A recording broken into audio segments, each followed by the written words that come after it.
इच्छाएं, चाहनाएं सब समाप्त हो जाती हैं। तुम्हारे सामने कोई मरेगा भी, फिर भी तुम्हें क्षोभ नहीं होगा।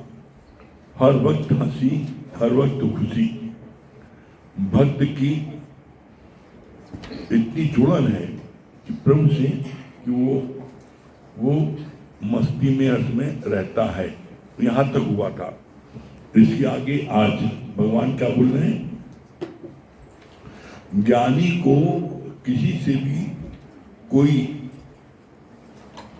एक्सपेक्टेशंस नहीं है, चाह नहीं है, तो दुख भी नहीं है। जब हम वापसी का भाव रखते हैं तभी दुखी होते हैं। ये है अपेक्षा, चाहना। पहले तो हम कर्ता बनते हैं कि मैंने किया, फिर उसका रिटर्न न पाकर दुखी होते हैं। कर्म ही आनंद है। खाली बैठना तो सबसे बड़ा त्रुटि है। अब यहां पर देखो भगवान ने कितना अच्छा क्लियर किया ऊपर कि जैसे बूंद सागर में समा जाती है तो बूंद का अस्तित्व मिट जाता है, वैसे मन जब प्रभु में समा जाता है तो मन का अस्तित्व मिट जाता है। तो उसका परिणाम क्या होता है? मौत जैसा दुख भी तुमको नहीं लगता। कब? जब मन प्रभु में लीन हो जाता है। जैसे दूध में चीनी आपने 2 चम्मच घोल दिया, अब चीनी को ढूंढो, नहीं मिल पाएगी। पानी में नमक को घोल दिया, ढूंढो, नहीं मिल पाएगा। तो जब उसका अस्तित्व ही समाप्त हो गया तो दुख किसे होगा? दुख तो मन को होता है। जब तुमने अपना मन परमात्मा में लीन कर दिया, जैसे पानी में नमक लीन कर दिया, जैसे दूध में चीनी लीन कर दिया, तो फिर उसका अस्तित्व है ही नहीं। तो फिर मरना जीना का असर मन में कहां से होगा? तो बोला अगर तुम चाहते हो कि तुमको मरने जीने का असर ना हो तो उसके लिए प्रभु को परमात्मा में लीन कर दो। फिर आगे कितना अच्छा बोला भगवान ने।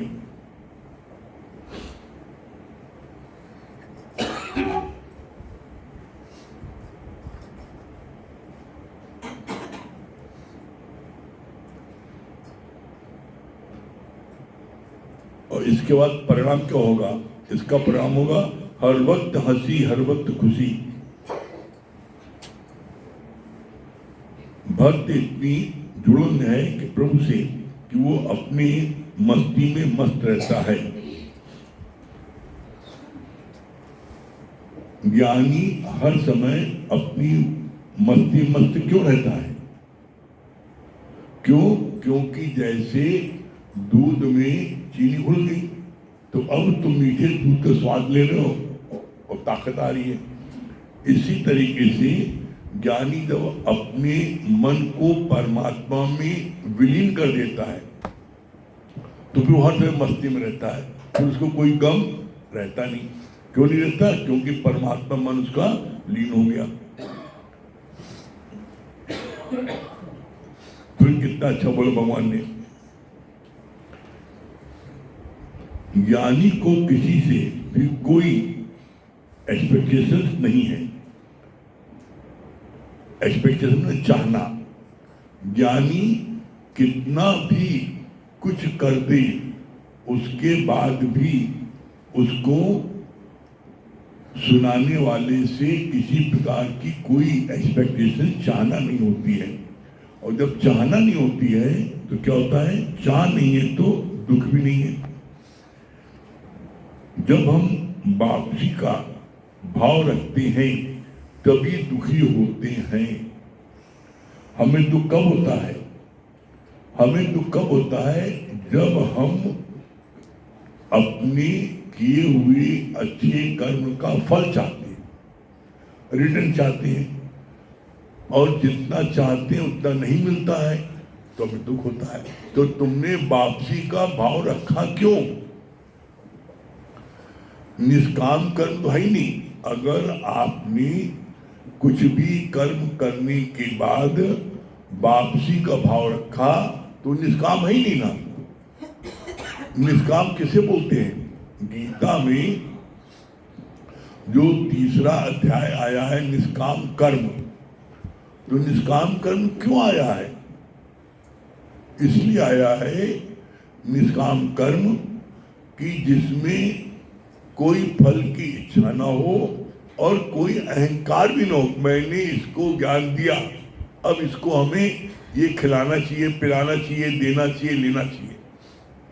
अगर किसी प्रकार का तुम्हारे मन में चाहना की प्राप्ति के लिए कुछ मन में भाव आया तो इसके मतलब ये कि तुमने निष्काम कार्य किया ही नहीं।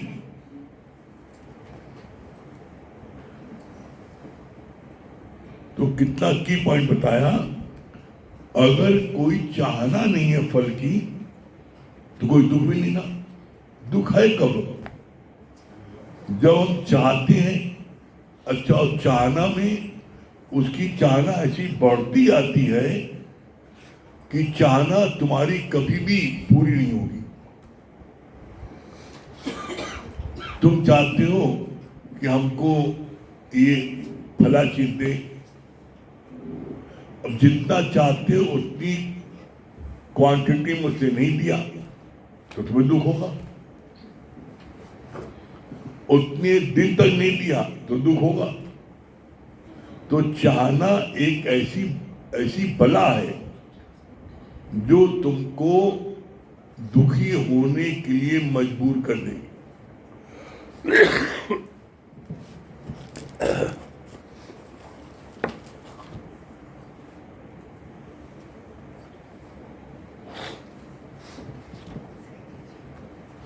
चाहना ऐसी बला है जो तुमको दुखी होने के लिए मजबूर कर देगी। ये बात हम अपने जीवन के अनुभव से कह रहे हैं आपको।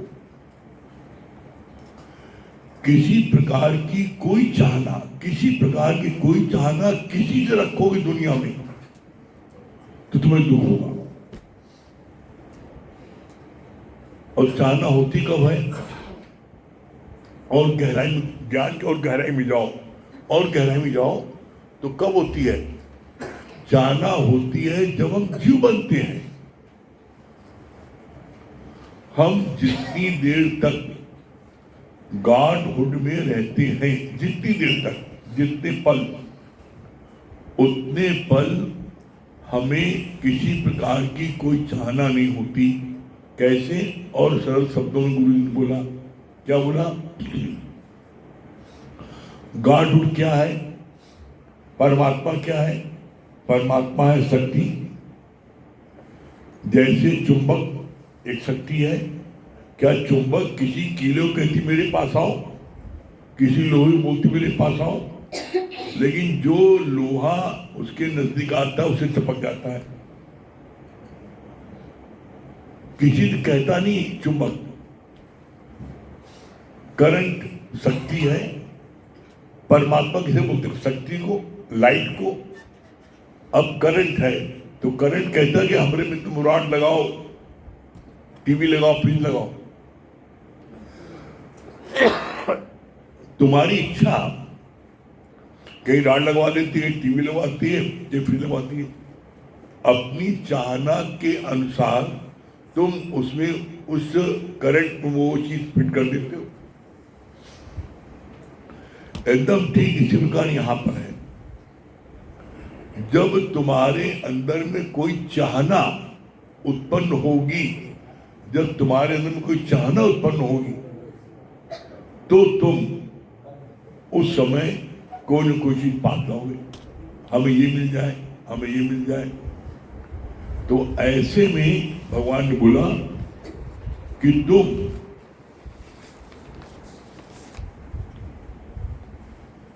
चाहना करते ही क्यों हो? चाहना की उत्पत्ति तभी होती है जब आप ब्रह्म से जीव बन जाते हो। और जीव बनते क्यों हो? चाहना कारण। एक लाइन ने जवाब दिया गुरु जी इसका, चाह चमारी चेमड़ियत नीचन से नीच, और तू तो पूर्ण ब्रह्म था, पूर्ण ब्रह्म था। यदि चाहना होती भी, एक चाहना के कारण तुम ब्रह्म से जीव बन गए और उससे भी नीचे गिर जाते हो।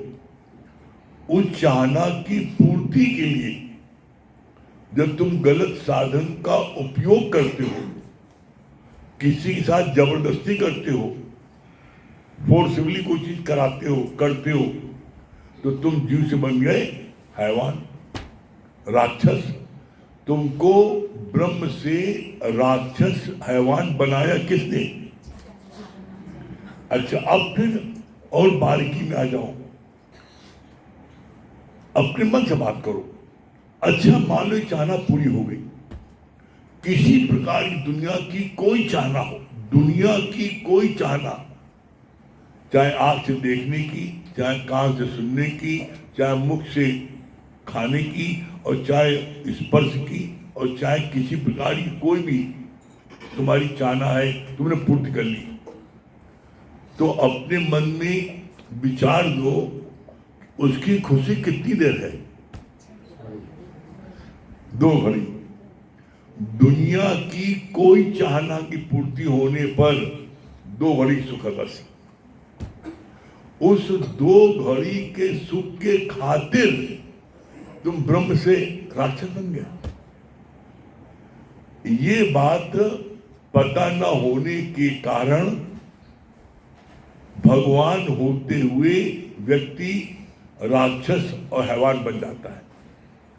गुरु के जीवन में आने के बाद जब ये बात हम रोज सुनते हैं तो तुरंत स्टॉप लग जाता, नहीं गुरु जी ने बोला ये।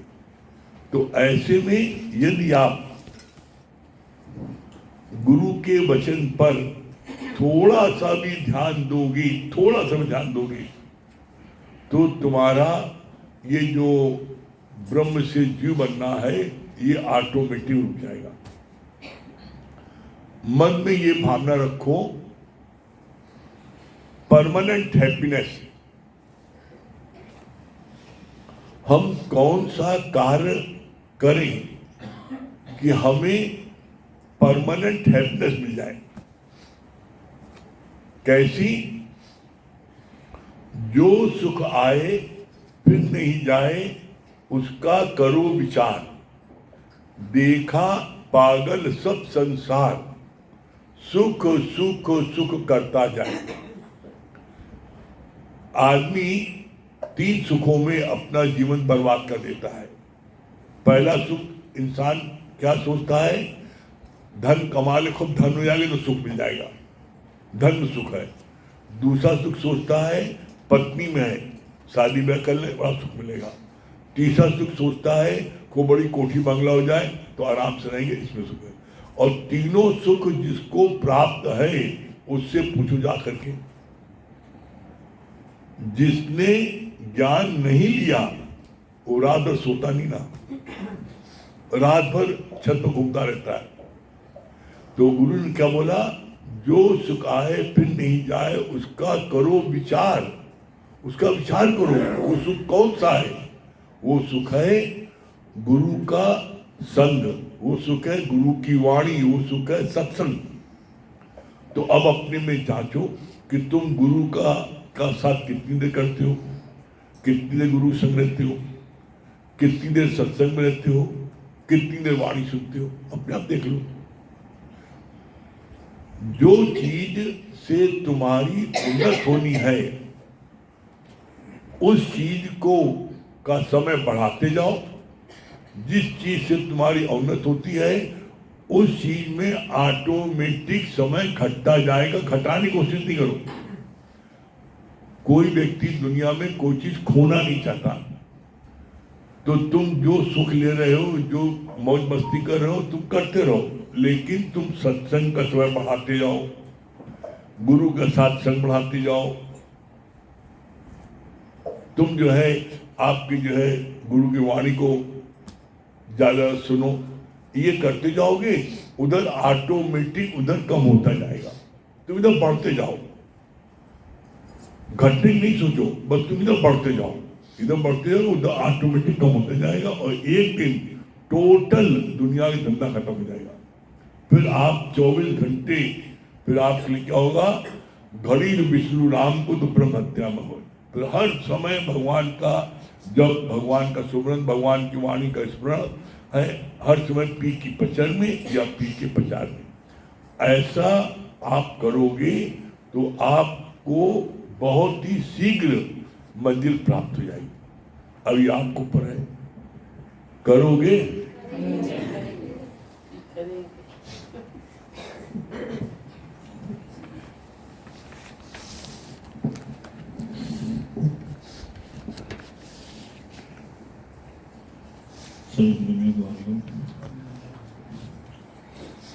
देखिए, बहुत अच्छा भगवान ने बताया, कहा सुत दारा और लक्ष्मी पापी को भी होए, पर संत समागम हरि कथा तुलसी दुर्लभ होए।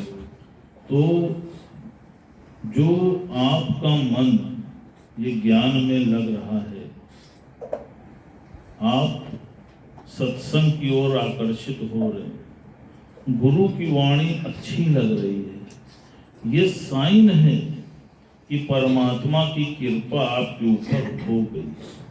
आप देखिए कितने लोग हैं, कितनी आबादी है, किसका मन लगता है ज्ञान में, आप बताइए। और कितने कम लोग हैं जिनका मन और तन दोनों एक जगह रहता है। कोई तन से तो बैठा होता है लेकिन मन कहीं और होता है। गुरु जी ने क्या बोला, कहा 3 प्रकार की कृपाएं हैं।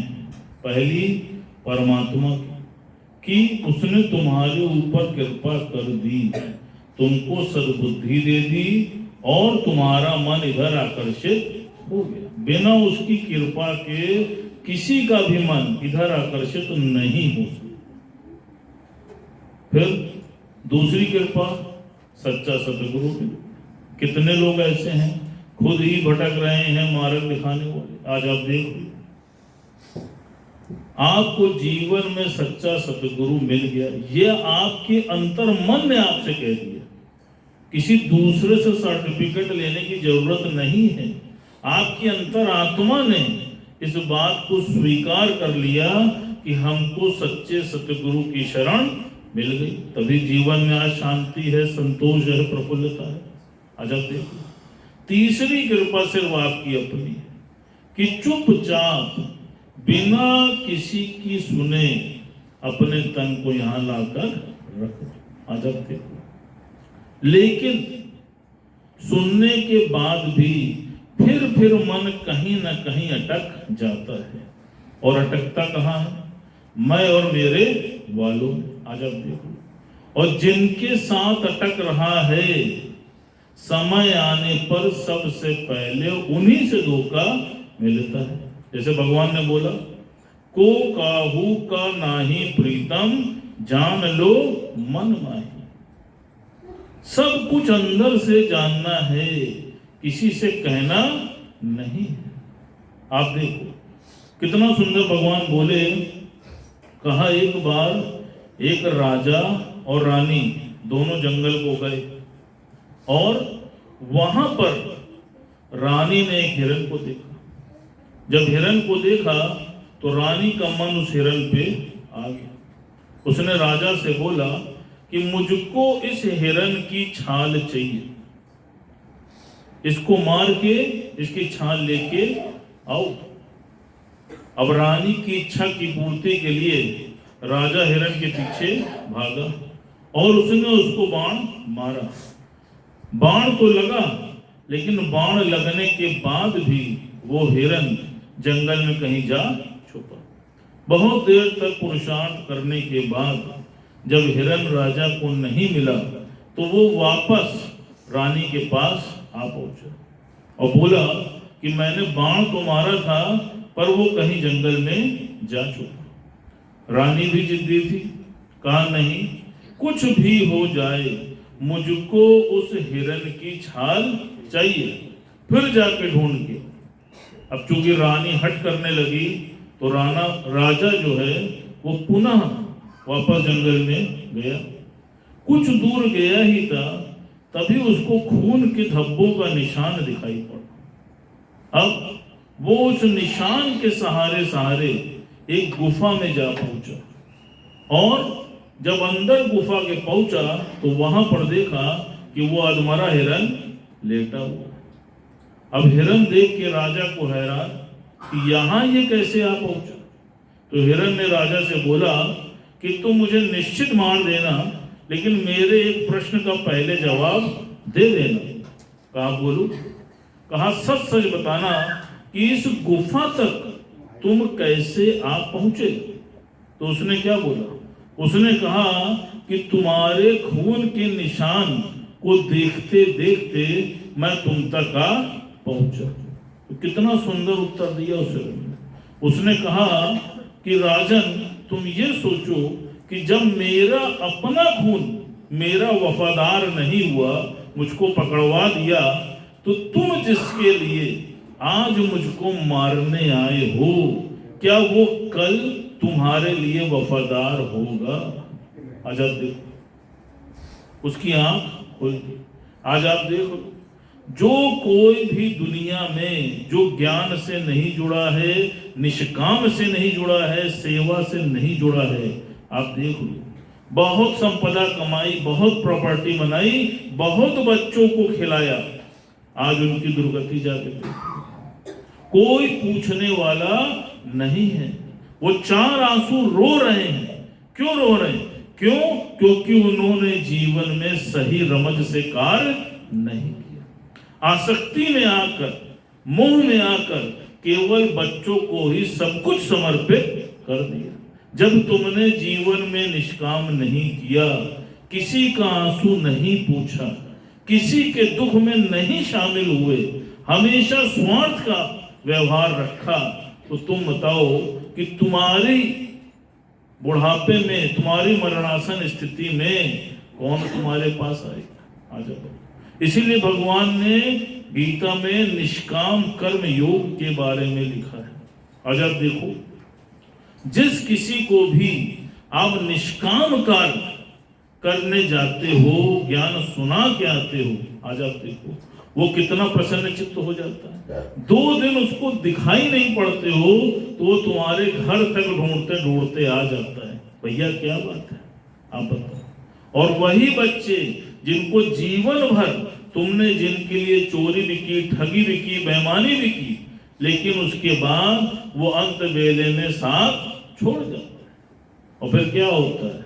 जब साथ छूटता है तो हार्ट फेल होता है, ब्रेन हेमरेज होता है। आज आप देखो, तो तुमको किसने बोला था कि अपने हृदय में तुम बच्चे को बैठा लेना, पत्नी को बैठा लेना, प्रॉपर्टी को बैठा लेना? भगवान ने क्या बोला? मन भगवान का मंदिर है।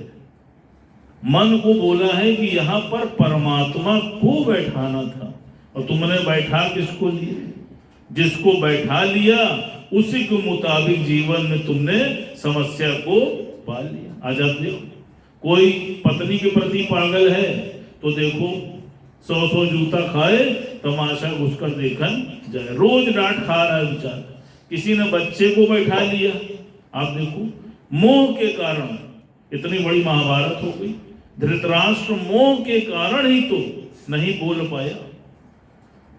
गुरु जी की एक एक वाणी में आप सोचो कितना मर्म है, लेकिन वो मर्म का फायदा तब है जब तुम किसी के अनुभव से सीख लो। जैसे दादा भगवान क्या कहते थे कि मेरी उम्र 500 साल है। कैसे है? कहा मैंने सबका अनुभव ले लिया, और बुद्धिमान वही है जो सबके अनुभव को ले ले। नहीं तो ठोकर खाने के बाद होश में आए तो फिर क्या है? क्या करना है? सबका अनुभव ले लेना है। चलिए, बहुत अच्छा।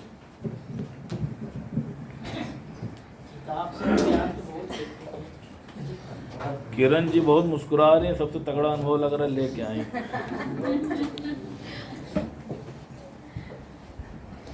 सभी प्रेमी को हरे राम राम। बारी बारी जल में नाता, बारी बारी जल में नाता, मेरे प्यारे राम से नाता, जोड़े प्यारे राम से नाता, बारी बारी जल में नाता, बारी बारी जल में नाता, जोड़े प्यारे राम से नाता, जोड़े प्यारे राम से नाता, जो करना है आज ही कर ले, जो करना है आज ही कर ले, देख समय ये बीतता जाता, देख समय ये बीतता जाता, कभी ना सोचा था, कभी ना जाना था, कहाँ है मंजिल तो कहाँ ठिकाना था, कभी ना सोचा था, कभी ना जाना था, कहाँ है मंजिल तो कहाँ ठिकाना था, मोह माया में ऐसा भटका भूला सजन था, भूला सजन था, देख तुझे सत्य गुरु है जगाते, देख तुझे सत्य गुरु है जगाते, जोड़े प्यारे राम से नाता, जोड़े प्यारे राम से नाता, बारी बारी जन्म में नाता, बारी बारी जन्म में नाता, जोड़े प्यारे राम से नाता, जोड़े प्यारे राम से नाता, मेरी ये सांसें जो लगा ले सुमिरन में, चढ़िया जीवन की लगा ले भक्ति में, मेरी ये सांसें जो लगा ले सुमिरन में, चढ़िया जीवन की लगा ले भक्ति में, राम नाम में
क्या बोली अर्पणा जी? हरिओम बोलता है तो कोई भी चीज दुख और सुख का असर नहीं होता है। जैसे ज्ञानी खुद का मन हमेशा परमात्मा में लीन कर देता है तो उसे कोई भी दुखी सुखी नहीं करता। जैसे चीनी में अगर दूध में अगर चीनी डाल दो तो दूध का स्वाद मीठा हो जाता है, वैसे ही हम भी अगर प्रभु भक्ति में अपने को लगा लेंगे तो हमें कोई चीज। पूनम जी फॉरनेटर। हरिओम गुरु जी, बहुत अच्छा जो बताया ना कि गुरु का संग और गुरु की वाणी जब हम साथ में रखते हैं, इसको बढ़ाते जाएंगे तब हमारी उन्नति होगी। और उन्नति कहाँ होती है? जब हम कि हम निष्काम कर्म तो करते नहीं है, लगते हैं उसी बच्चों के चक्कर में जिसने हमको मतलब ऐसा कोई सगा नहीं जिसने हमको ठगा नहीं। जिसके लिए जितना करते हैं उतना ही बड़ा वो धोखा देता है। बिल्कुल सच्चाई है भैया, एकदम सच्चाई है। जो जो इसमें आ गए चपेटे में तो आ ही गए, हम सब भी उसी लाइन में खड़े हैं। हाँ चित्रा जी। हरिओम गुरु जी। हरिओम गुरु जी, हरिओम मेहरबानी। बहुत अच्छा आपने बताया ना कि इच्छा और अहंकार से रहित जो कार्य को करते उसे निष्काम करें। आज आप निष्काम काम करना सिखा दिए। सच में गुरु जी, आज अगर कोई कहता है ना कि आप बहुत अच्छा बोली, बहुत बड़ाई करते हैं, सिर्फ आंसुओं के सिवा और कुछ नहीं निकलता है, लगता है नहीं? क्योंकि दुनिया की बाजी जीते तो मशहूर हो गए, इतना मुस्कुराए कि आंसू दूर हो गए। अरे हम तो कांच के टुकड़े थे, दुनिया ने हमें फेंक दिया था।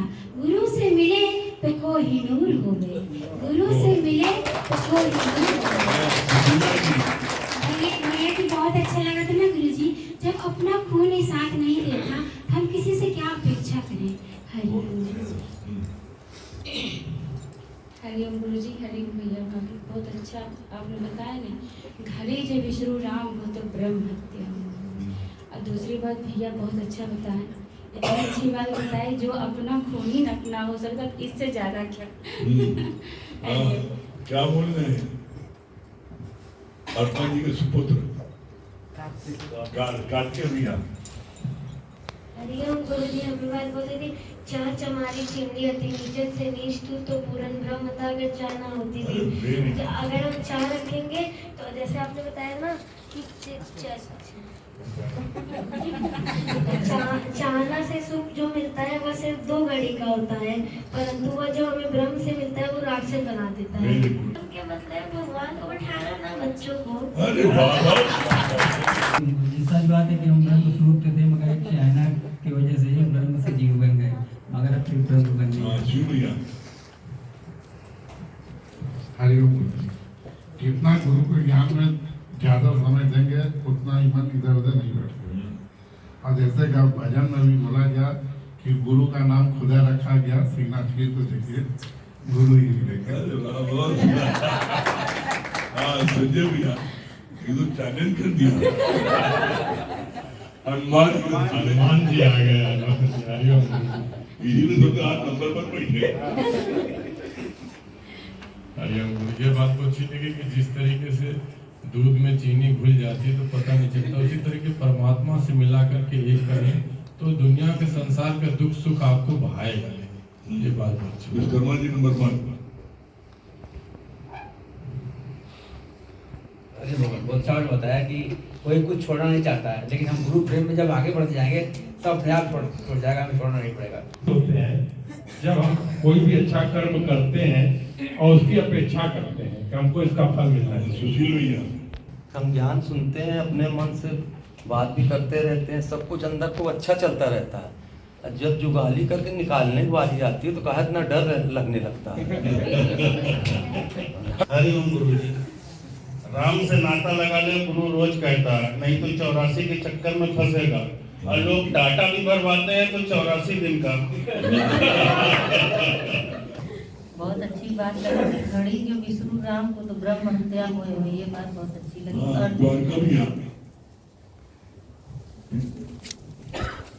परमात्मा लीन का लेता है, इसलिए सदैव मस्त रहता है। ये बात बहुत अच्छा लगा कि हम अपनी 2 घड़ी के सुख के लिए चाइना की पूर्ति करते हैं, जिसके कारण से हम ब्रह्म से जीव में आ जाते हैं। भैया ने बहुत अच्छा बताया कि शुद्ध तारा लक्ष्मी ये पापी के पास भी होता है, लेकिन हरि की कथा और संतों का संग बड़े भाग्य से मिलता है।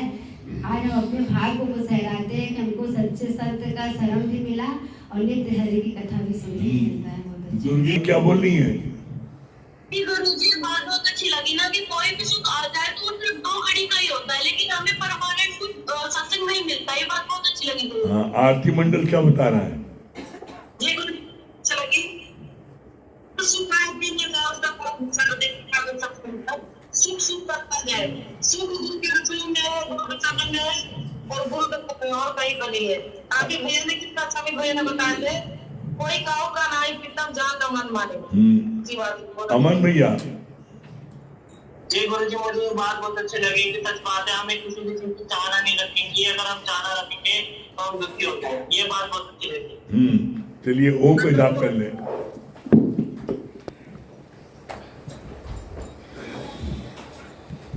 अमन नहीं गाली पाएंगे दूसरे फोन में ट्रैक पैड वाला चालू हो गया है, माउस की तरह काम कर। इच्छाएं चाहनाएं सब समाप्त हो जाती हैं। तुम्हारे सामने कोई मरेगा भी फिर भी तुम्हें क्षोभ नहीं होगा। हर वक्त हंसी, हर वक्त खुशी। भक्त की इतनी जुड़न है कि प्रभु से कि वो मस्ती में अर्थ में रहता है। यहाँ तक हुआ था। इसके आगे आज भगवान क्या बोल रहे हैं? ज्ञानी को किसी से भी कोई एक्सपेक्टेशंस नहीं है, चाह नहीं है, तो दुख भी नहीं है। जब हम वापसी का भाव रखते हैं तभी दुखी होते हैं। ये है अपेक्षा, चाहना। पहले तो हम कर्ता बनते हैं कि मैंने किया, फिर उसका रिटर्न न पाकर दुखी होते हैं। कर्म ही आनंद है। खाली बैठना तो सबसे बड़ा त्रुटि है। अब यहां पर देखो भगवान ने कितना अच्छा क्लियर किया ऊपर कि जैसे बूंद सागर में समा जाती है तो बूंद का अस्तित्व मिट जाता है, वैसे मन जब प्रभु में समा जाता है तो मन का अस्तित्व मिट जाता है। तो उसका परिणाम क्या होता है? मौत जैसा दुख भी तुमको नहीं लगता। कब? जब मन प्रभु में लीन हो जाता है। जैसे दूध में चीनी आपने 2 चम्मच घोल दिया, अब चीनी को ढूंढो नहीं मिल पाएगी। पानी में नमक को घोल दिया, ढूंढो नहीं मिल पाएगा। तो जब उसका अस्तित्व ही समाप्त हो गया तो दुख किसे होगा? दुख तो मन को होता है। जब तुमने अपना मन परमात्मा में लीन कर दिया, जैसे पानी में नमक लीन कर दिया, जैसे दूध में चीनी लीन कर दिया, तो फिर उसका अस्तित्व है ही नहीं। तो फिर मरना जीना का असर मन में कहाँ से होगा? तो बोला अगर तुम चाहते हो कि तुमको मरने जीने का असर ना हो तो उसके लिए प्रभु को परमात्मा में लीन कर दो। फिर आगे कितना अच्छा बोला भगवान ने।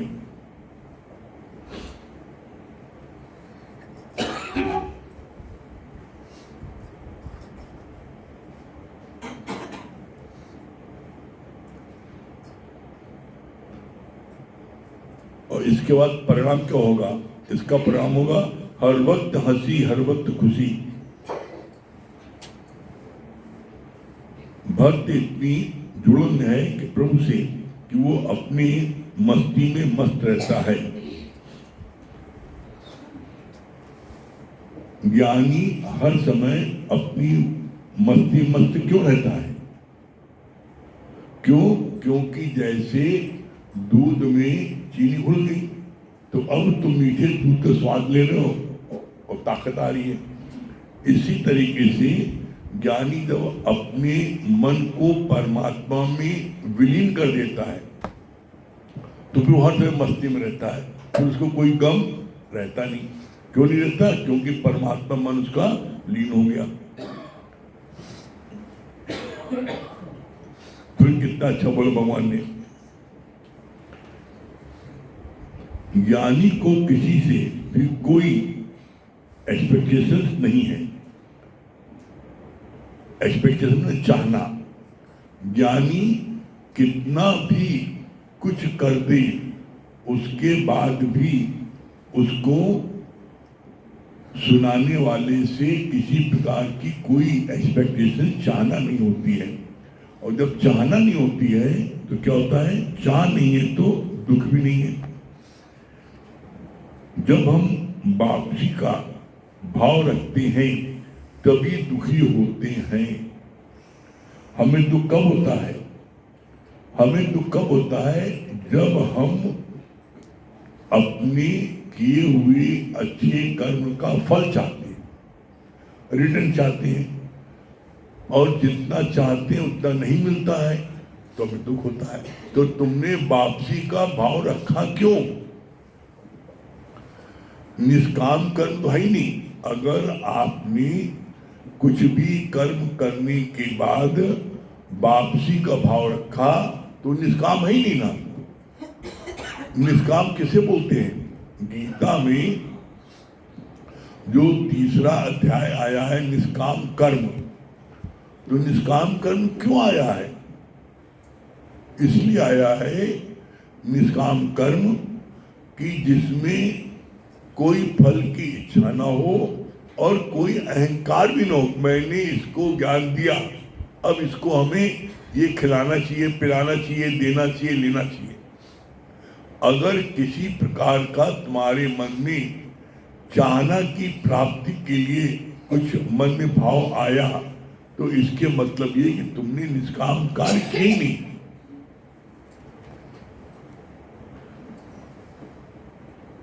तो कितना की पॉइंट बताया। अगर कोई चाहना नहीं है फल की तो कोई दुख भी नहीं ना। दुख है कब? जब हम चाहते हैं।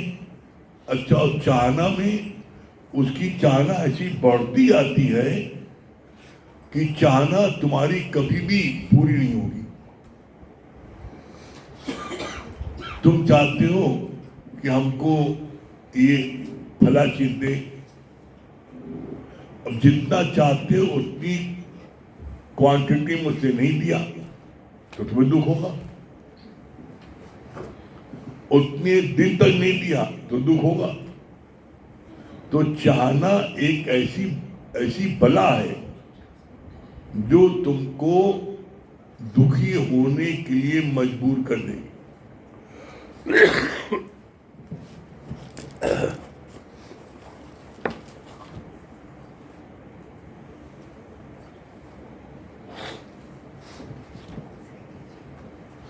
चाहना ऐसी बला है जो तुमको दुखी होने के लिए मजबूर कर दी। ये बात हम अपने जीवन के अनुभव से कह रहे हैं आपको। किसी प्रकार की कोई चाहना, किसी प्रकार की कोई चाहना किसी से रखोगे दुनिया में तो तुम्हें दुख होगा। और चाहना होती कब है? और गहराई में, ज्ञान की और गहराई में जाओ, और गहराई में जाओ तो कब होती है? चाहना होती है जब हम जीव बनते हैं।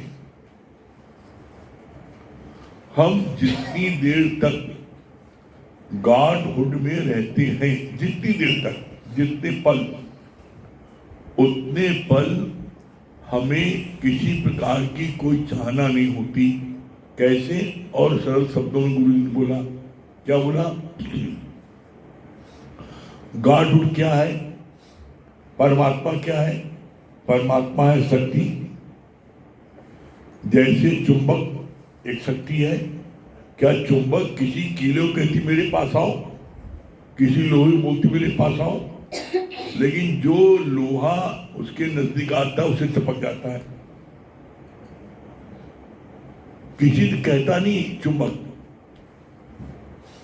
करंट शक्ति है। परमात्मा किसे बोलते हैं? शक्ति को, लाइट को। अब करंट है तो करंट कहता है कि हमरे में तुम रॉड लगाओ, टीवी लगाओ, फ्रिज लगाओ। तुम्हारी इच्छा कहीं रॉड लगवा देती है, टीवी लगवाती है, या फ्रिज लगवाती है। अपनी चाहना के अनुसार तुम उसमें उस करंट में वो चीज फिट कर देते हो। एकदम ठीक इसी प्रकार यहां पर है।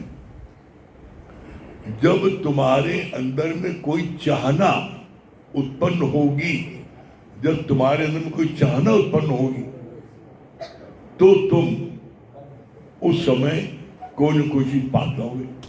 हमें ये मिल जाए, हमें ये मिल जाए। तो ऐसे में भगवान ने बोला कि तुम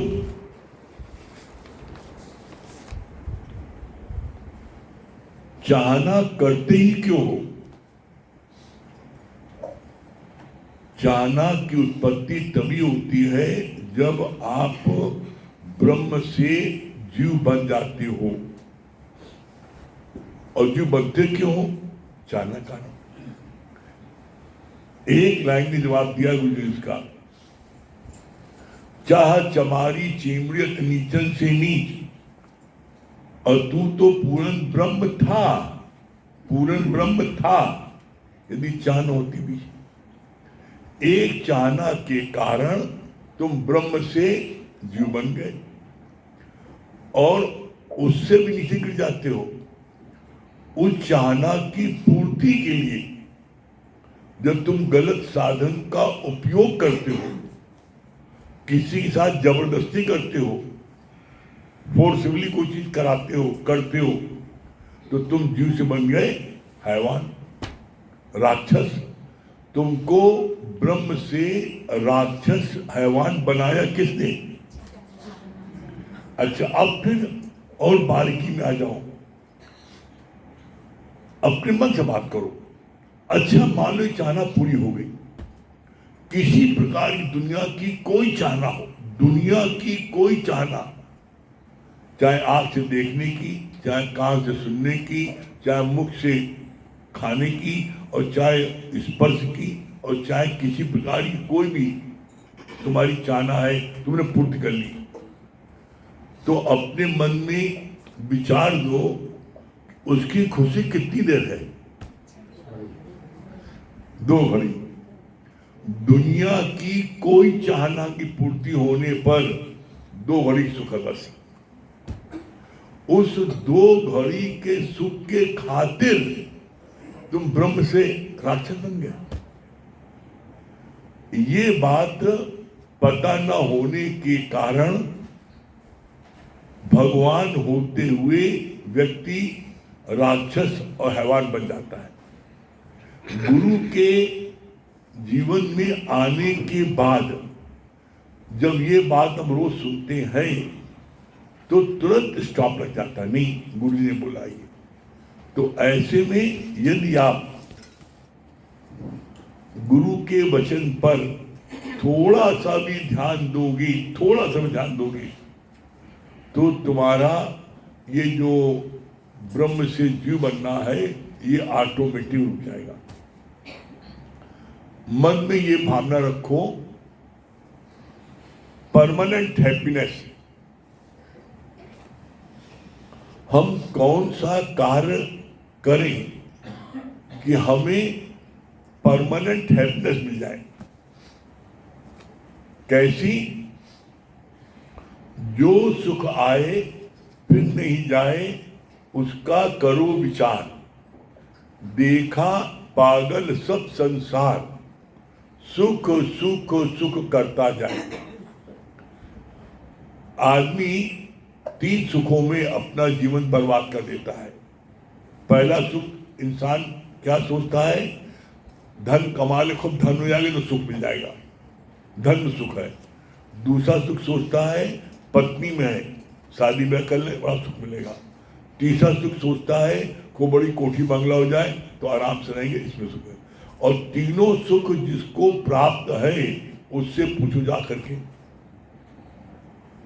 जिसने ज्ञान नहीं लिया वो रात भर सोता नहीं ना, रात भर छत पर घूमता रहता है। तो गुरु ने क्या बोला, जो सुख आए फिर नहीं जाए उसका करो विचार, उसका विचार करो। वो सुख कौन सा है? वो सुख है गुरु का संग, वो सुख है गुरु की वाणी, वो सुख है सत्संग। तो अब अपने में जांचो कि तुम गुरु का साथ कितनी देर करते हो, कितनी देर गुरु संग रहते हो, कितनी देर सत्संग में रहते हो, कितनी देर वाणी सुनते हो, अपने आप देख लो। जो चीज से तुम्हारी उन्नत होनी है उस चीज को का समय बढ़ाते जाओ। जिस चीज से तुम्हारी उन्नत होती है उस चीज में ऑटोमेटिक समय घटता जाएगा। घटाने की कोशिश नहीं करो।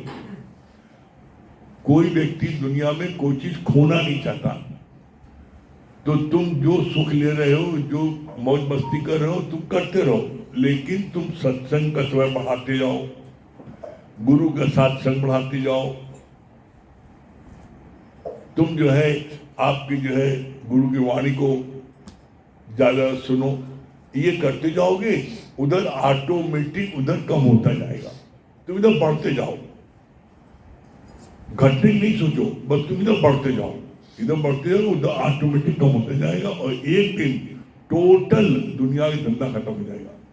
फिर आप 24 घंटे फिर आपके लिए क्या होगा, घड़ी विष्णु राम को तो ब्रह्म हत्या में हो। फिर हर समय भगवान का जब भगवान का सुमरन, भगवान की वाणी का स्मरण है, हर समय पी की पचर में या पी के पचार में। ऐसा आप करोगे तो आपको बहुत ही शीघ्र मंजिल प्राप्त हो जाएगी। अभी आपको ऊपर है, करोगे?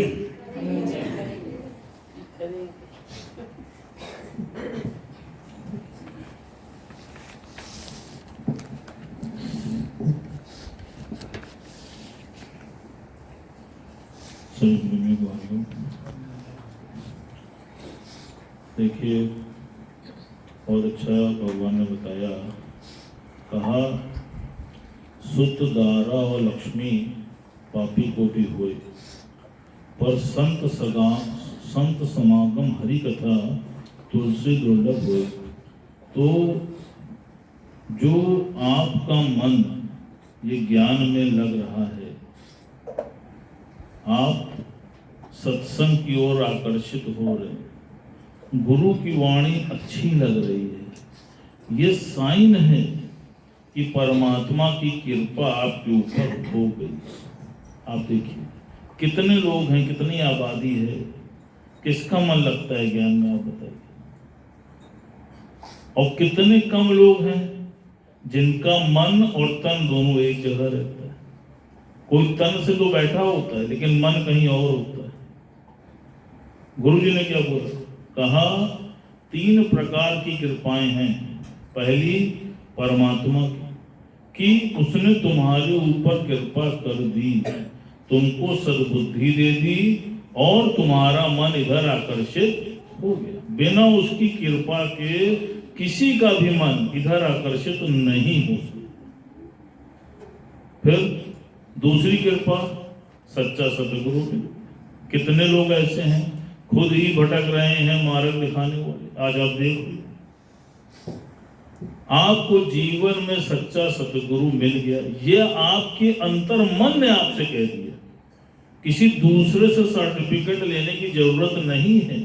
आपकी अंतर आत्मा ने इस बात को स्वीकार कर लिया कि हमको सच्चे सतगुरु की शरण मिल गई। तभी जीवन में आज शांति है, संतोष है, प्रफुल्लता है। आज आप देखो, तीसरी कृपा सिर्फ आपकी अपनी है कि चुपचाप बिना किसी की सुने अपने तन को यहां लाकर रखो। आज आप देखो, लेकिन सुनने के बाद भी फिर मन कहीं ना कहीं अटक जाता है। और अटकता कहाँ है?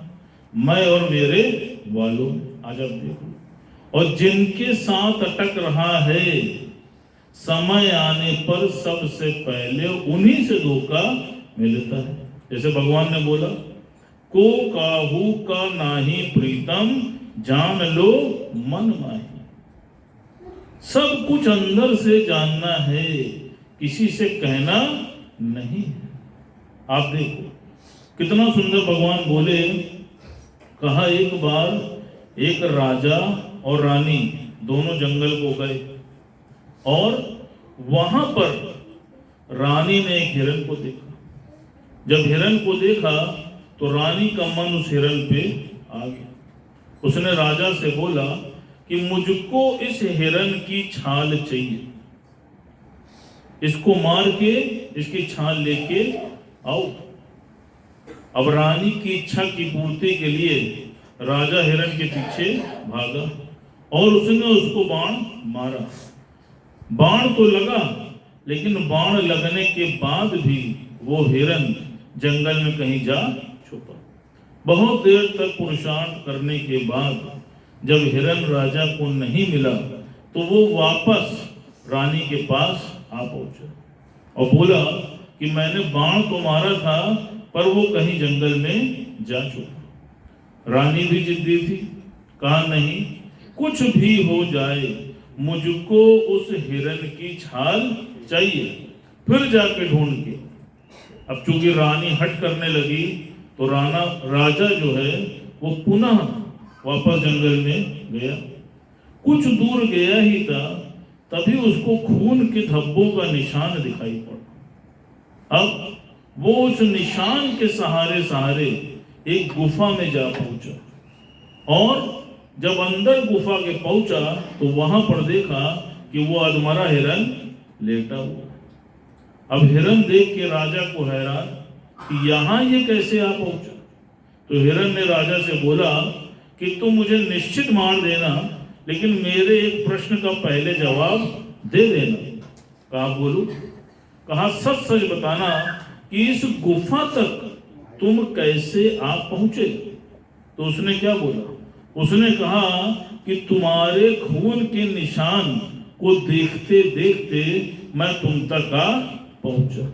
तो कितना सुंदर उत्तर दिया उसने कहा कि राजन, तुम ये सोचो कि जब मेरा अपना खून मेरा वफादार नहीं हुआ, मुझको पकड़वा दिया, तो तुम जिसके लिए आज मुझको मारने आए हो, क्या वो कल तुम्हारे लिए वफादार होगा? आज आप देखो, उसकी आंख खुल गई।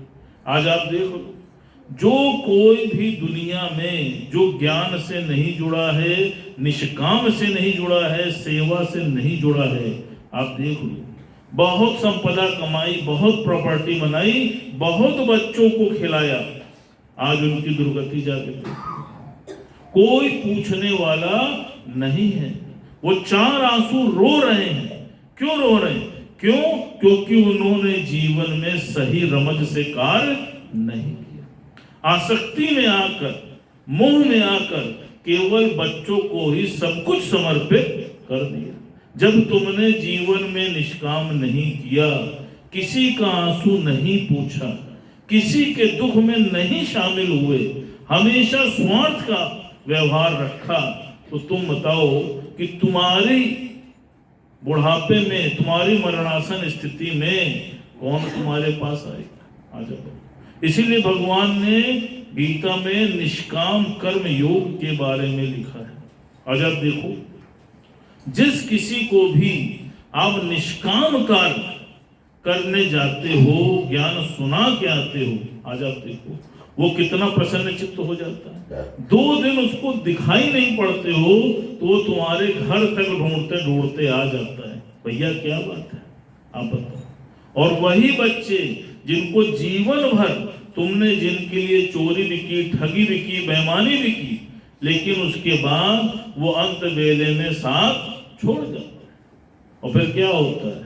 जब साथ छूटता है तो हार्ट फेल होता है, ब्रेन हेमरेज होता है। आज आप देखो, तो तुमको किसने बोला था कि अपने हृदय में तुम बच्चे को बैठा लेना, पत्नी को बैठा लेना, प्रॉपर्टी को बैठा लेना? भगवान ने क्या बोला? मन भगवान का मंदिर है। मन को बोला है कि यहाँ पर परमात्मा को बैठाना था, और तुमने बैठा किसको लिया? जिसको बैठा लिया उसी के मुताबिक जीवन में तुमने समस्या को पा लिया। आज आप देखो, कोई पत्नी के प्रति पागल है तो देखो 100 जूता खाए तमाशा घुसकर देखन जाए, रोज डांट खा रहा है बेचारा। किसी ने बच्चे को बैठा लिया, आप देखो मोह के कारण इतनी बड़ी महाभारत हो गई। धृतराष्ट्र मोह के कारण ही तो नहीं बोल पाया। गुरु जी की एक एक वाणी में आप सोचो कितना मर्म है, लेकिन वो मर्म का फायदा तब है जब तुम किसी के अनुभव से सीख लो। जैसे दादा भगवान क्या कहते थे कि मेरी उम्र 500 साल है, कैसे है? कहा मैंने सबका अनुभव ले लिया। और बुद्धिमान वही है जो सबके अनुभव को ले ले, नहीं तो ठोकर खाने के बाद होश में आए तो फिर क्या है? तो क्या करना है? सबका अनुभव ले लेना है। चलिए बहुत अच्छा।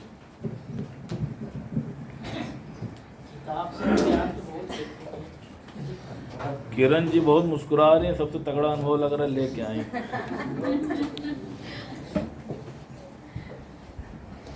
सभी प्रेमी को हरि राम राम।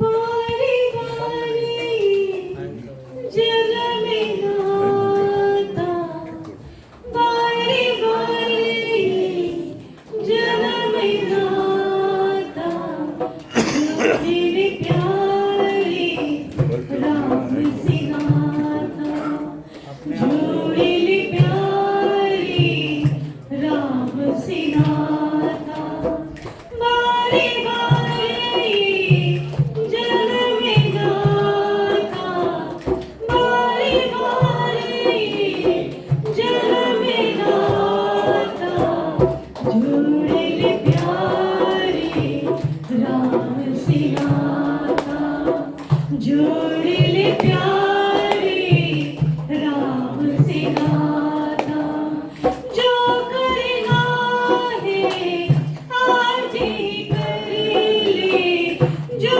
करना है आज ही कर ले, देख समय ये बीतता जाता, देख समय ये बीतता जाता, कभी ना सोचा था, कभी ना जाना था, कहाँ है मंजिल तो कहाँ ठिकाना था, कभी ना सोचा था, कभी ना जाना था, कहाँ है मंजिल तो कहाँ ठिकाना था, मोह माया में ऐसा भटका भूला सजन था, भूला सजन था, देख तुझे सत्य गुरु है जगाते, देख तुझे सत्य गुरु है जगाते,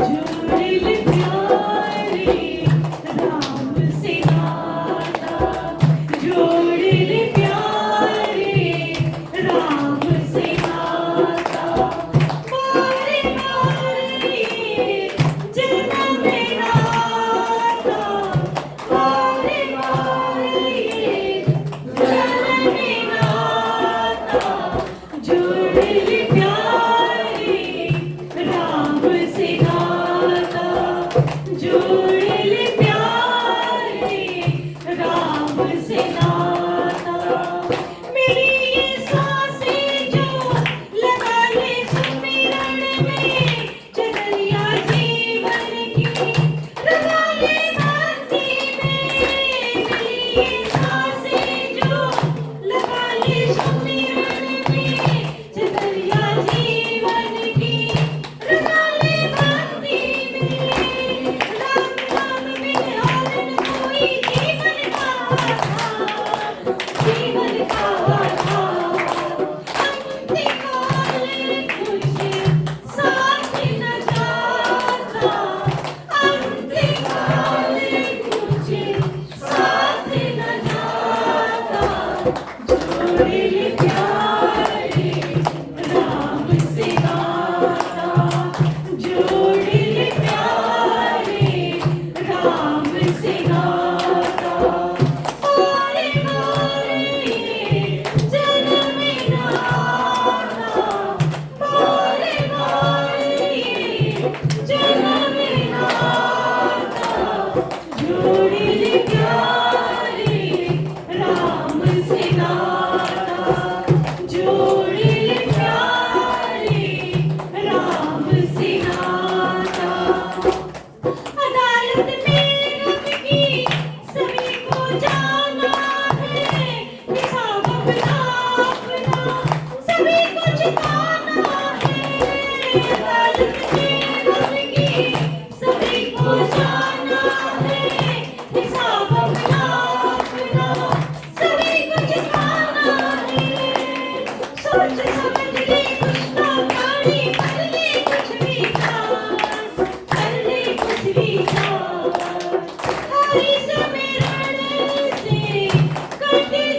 क्या बोलनी है अर्पणा जी? हरिओम गुरु होता है तो कोई भी चीज दुख और सुख का असर नहीं होता है। जैसे ज्ञानी खुद का मन हमेशा परमात्मा में लीन कर देता है तो उसे कोई भी दुखी सुखी नहीं करता। जैसे चीनी में अगर दूध में अगर चीनी डाल दो तो दूध का स्वाद मीठा हो जाता है, वैसे ही हम भी अगर प्रभु भक्ति में अपने को लगा लेंगे तो हमें कोई